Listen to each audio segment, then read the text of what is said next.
jour. Les réactions suite à la déclaration de Aly Ngouille Ndiaye refusent de s'estomper. Vox Populi parle de tirs groupés de Rewmi, du grand parti, de Bokk Gis Gis de Pape Diop. Pour le Rewmi, Macky veut confisquer la souveraineté populaire. Bokk Gis Gis dénonce les ngouilleries de Ali. Pape Diop va plus loin et déclare dans les Échos, Macky a commandé des voitures dans une logique d'intimidation, de brimade et de répression, et qu'ils feront face le 9 mars lors de leur marche.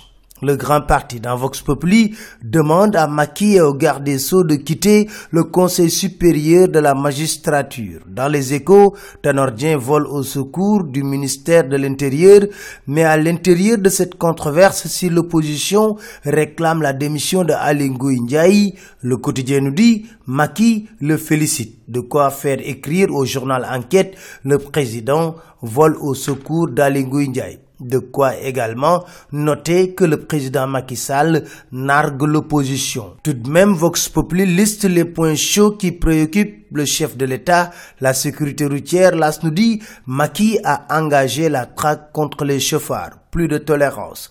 La situation des agents de sécurité de proximité, les Échos nous disent, il a décidé de sauver les 7000 agents de sécurité de proximité au chômage en renouvelant leur contrat, le processus électoral.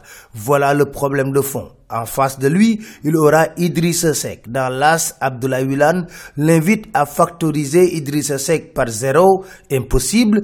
Enquête nous dit, le duel aura lieu et Maître Wade va être l'arbitre. Après avoir subi une tentative d'éviction en 2007 puis une défaite affective en 2012 de la part de ses deux meilleures émanations politiques actuelles, Wade pourrait arbitrer le duel Macky-Idi qui se dessine, écrit Enquête. Mamadou Oumar Ndiaye du journal Le Témoin est d'avis qu'il y a des haines recuites entre les trois. Dans les Échos, Mansour Sy Djamil assume et s'assume. Tous les marabouts font de la politique au Sénégal. Ceux qui critiquent les marabouts politiciens ont des marabouts qui font de la politique. Je veux accéder au pouvoir, je ne m'en cache pas, c'est ma conviction et je l'assume. Programme de retrait des enfants de la rue, Vox Populi nous parle de ces chiffres qui prouvent l'échec patent. 1600 daara rien qu'à Dakar. Sur 30 160 talibés, mendiants, seuls 1456 ont été retirés sur les 14 milliards annoncés pour financer le programme de retrait des enfants de la rue.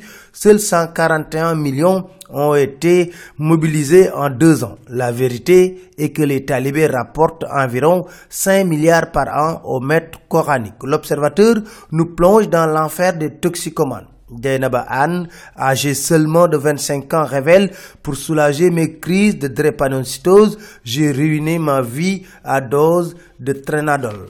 Ousmane Dembélé, 55 ans, déclare depuis qu'un ami m'a proposé de l'héroïne en 1999, je vis l'enfer. Kiné Gueye, ménagère, avoue, la prostitution m'a mené dans l'enfer de la drogue. Intensification de l'axe Dakar-Ankara, Erdogan révèle l'AS État Dakar pour 3 jours. Terminons avec cette information.